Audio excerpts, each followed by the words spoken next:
So there is no limit to how long. ក្រុមមន្ត្រីនៅក្នុងទីក្រុងបាននិយាយការពីថ្ងៃអង្គារថាមជ្ឈមណ្ឌលសង្គ្រោះបន្ទាន់មួយសម្រាប់តំបន់លំនៅឋាននៃលំហូរជនចំណាក់ស្រុកដែលត្រូវបានបញ្ជូនទៅទីក្រុងញូវយ៉កក្រុងនឹងបើកដំណើរការផ្ដល់ជំរកបណ្ដោះអាសន្ននៅក្នុងតង់ដ៏ធំនៅលើកោះមួយនៅឆ្ងាយពីទីក្រុង Manhattan មជ្ឈមណ្ឌលជំនួយមនុស្សធម៌នៅលើដែនកោះ Randall នឹងចាប់ផ្ដើមទទួលយកពលរដ្ឋជាបរិសុទ្ធពេញវ័យ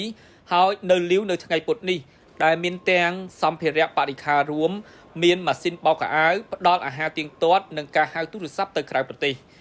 ផែនការរបស់ទីក្រុងគឺធ្វើឡើងដើម្បីនាំបរិសុទ្ធនៅលាវទៅកាន់កន្លែងស្នាក់នៅ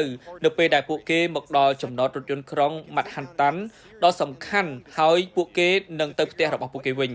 ក្រុមមន្ត្រីបាននិយាយទៀតថាពួកគេនឹងនៅទីនេះសម្រាប់រយៈពេលជាច្រើនថ្ងៃខណៈដែលពេលវេលាកំណត់នឹងត្រូវធ្វើឡើងជាជំហានបន្ទាប់គ្រួសារដែលមានកូនតូចៗកំពុងតែស្នាក់នៅក្នុងសណ្ឋាគារនេះក្នុងរយៈពេលប្រមាណខែថ្មីនេះដែរ